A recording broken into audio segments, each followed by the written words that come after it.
Hello, hockey skaters and goalies around the world. Welcome back to another edition of the Ride to the Rink. It's Christie and Lee with you, and our friend here, Kevin Neeld, is a performance coach at the NHL level. The guy's in the NHL. I'm going to say it again. He works with NHL athletes. He's at NHL games. There's a reason I'm pumping you up so much, Kevin, because kids, I know for a fact your parents tell you to eat your vegetables, to go to bed, to take care of your body, and we know you hate it. So we brought on someone from the NHL to talk about nutrition and sleep and taking care of your body. So, Kevin, I'm going to throw it to you real quick. Just let's go over for the kids listening. And again, kids, you're great for always jumping on these shows. I know you want to learn and grow. It's a good audience, Kev. Talk to them. Let's just start with sleep. What is the importance of sleep for a youth hockey player?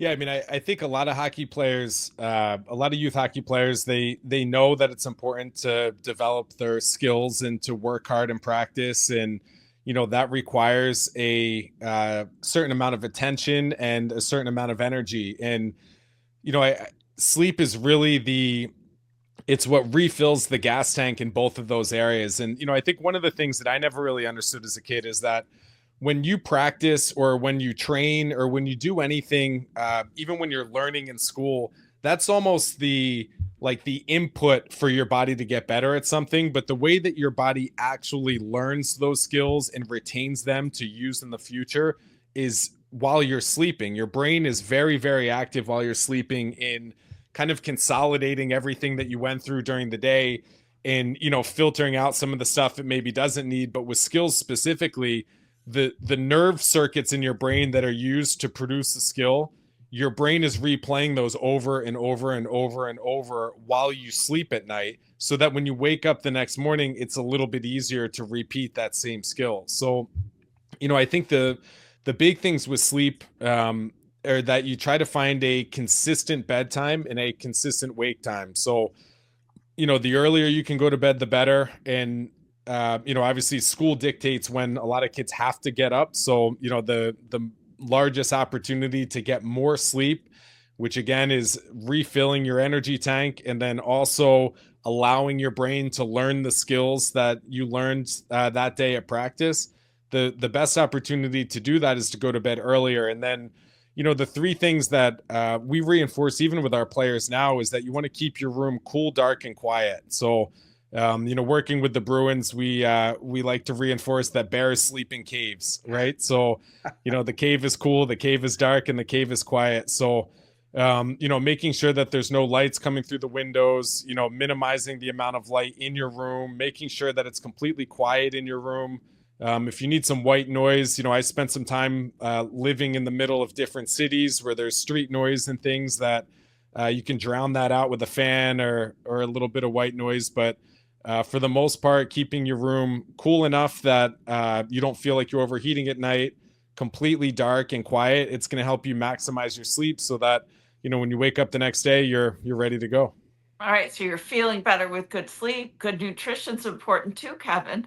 What is an important part of eating the right foods for kids to know?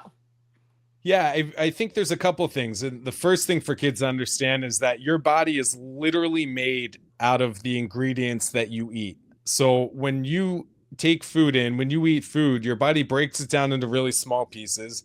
And then those pieces are used to build the different aspects of your body. It's used to build your muscles. It's used to build your bones and your, they call it connective tissue, but all the different things that your body is made out of starts with the ingredients that you're eating. So, I think, you hear your parents and, hopefully your coaches and people at school reinforce how important it is to eat vegetables every day. And that's a big reason why, eating meat and eating vegetables are two of the most important things to give your body the building blocks it needs to be strong and to help give you the energy to play on a day-to-day basis. The other big thing is to just be aware of how much sugar you're taking in. I think, we talk a little bit about sports drinks and, when I was a kid growing up, I thought it's called a sports drink. It must be good for me all the time. And the reality is that,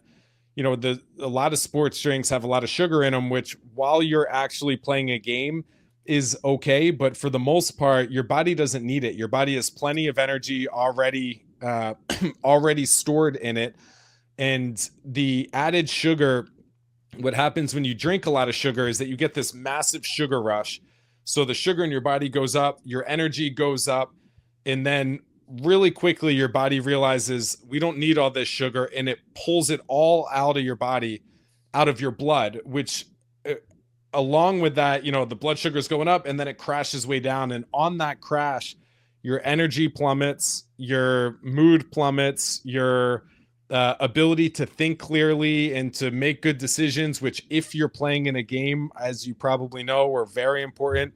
All of those things take a nosedive along with it. So, I would really prioritize, sports drinks that have no sugar in them, and/or just drinking water throughout the day as much as possible.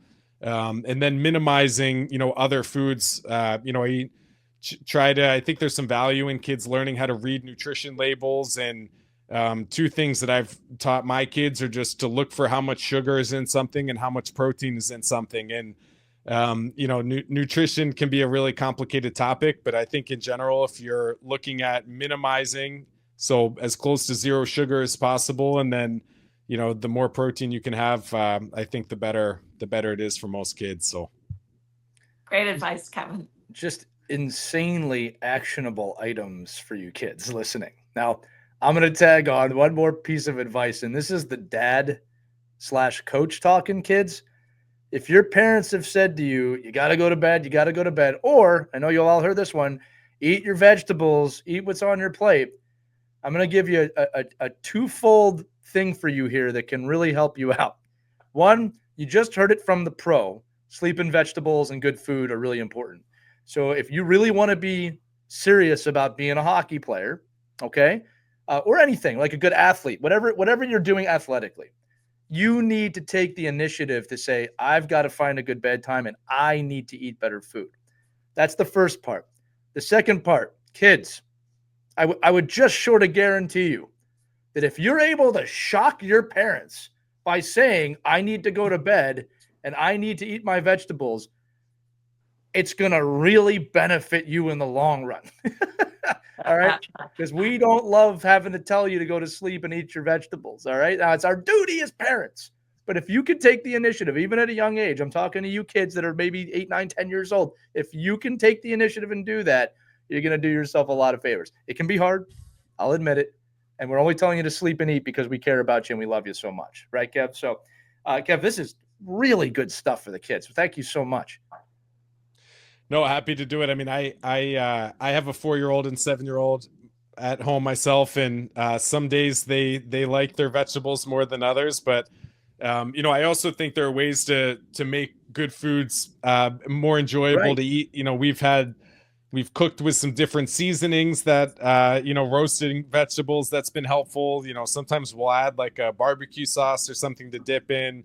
When I was a kid, I liked broccoli better when there was cheddar cheese melted on top. So, as you're working to shock your parents by asking to eat more vegetables, I would also, if you don't love the way that they prepare it, maybe there's a couple helpful hints in there for you.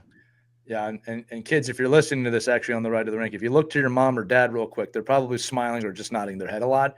Just say, I want to try, okay? But no, Kev, that's a great point too. You can make those experiences better. Like, hey, look, kids, you don't like what you don't like.